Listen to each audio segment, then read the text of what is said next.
one of the things that I made a video about that was very popular was Israelite fashion. Oh, wow. How did the Israelites dress? Yeah, that's pretty cool. And not many people know this, but we actually have 3 sources that clearly illustrate ancient Israelites, and all 3 of them come from the arch nemesis, the Assyrians. And you mean they graphically represent the ancient Israelites? Graphically. So what we're looking at here is a woman from Lachish in the area of Judah, where we just talked about the latrine. Yeah. Right. She is from this area. She lived here and she's being exiled. And what we see here is that she is dressed in a tunic, cloak kind of thing, and a long hat. That long hat would have helped her keep warm in the middle of the night. You wouldn't have had a comforter like we do today, or a blanket even. Mm-hmm. And the interesting thing is, it's not just her. Look right behind her. Her daughters are dressed just like her. So we see here. So this isn't for modesty. It's actually functional in Israel, and especially in Lachish is not in the mountains, but it's in the foothills. And it can get chilly there in the winter. It's not Tel Aviv. Yeah. It can get quite cold. Actually, that's a number of biblical texts talk about that. If you take a person's cloak as a pledge, you must return it to him at night, because if you don't, they're going to freeze. And it says, well, what will he sleep with? Right. Right. So yeah. So and there's the famous inscription from a place called Matzad Cheshavyahu, where the guy actually has a debt and he can't pay the debt. And the guy comes and takes away his cloak, and he writes a letter to the judge and we have the letter. We have an Astrakhan copy of the letter where he says, "Look, I don't have another garment. Make him give me my garment back."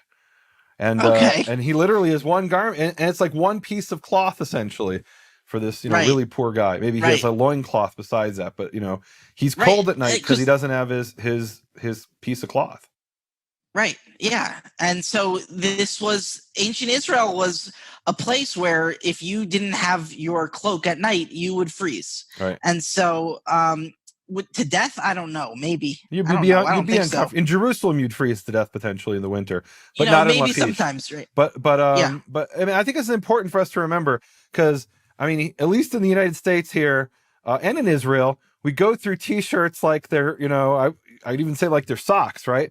But even to make a statement like that, right? Like we throw our clothes out, and I actually I heard a podcast about this a while back, that they would people would donate their clothes, and they would then bring those clothes to Africa and sell them for 10 cents for a T-shirt, which for some African countries it's a lot of money, but what it was doing, it was putting local textile businesses out of business, local textile companies, because how can you compete with the T-shirt they bought, probably for less than a penny, because they bought it, in bulk. They bought like a container full of clothes, and they're selling it for 10 cents a piece.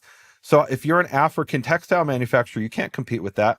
So we take these things for granted. We read in Genesis how he gave Benjamin, he gave him 10 garments, and we're like, it's like your grandfather who comes and he brings you a handkerchief.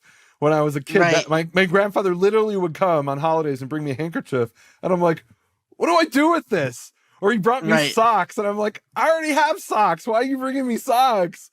But it wasn't that long ago that was a big deal. And boy, in biblical times, that was a really big deal. It wasn't grandfather giving you a handkerchief. It was grandfather giving you a hedge fund.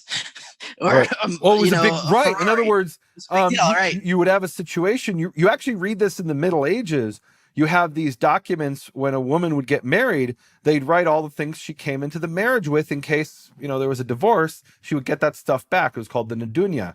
And one of the things it mentions there is she comes with tablecloths, and she comes with certain garments, and it's like, why are you guys bothering a scribe with all this petty information? Because it was a big deal. Cloth was expensive before the Industrial Revolution, and so people can learn about what it was like and get a picture of that from your course about daily Israel.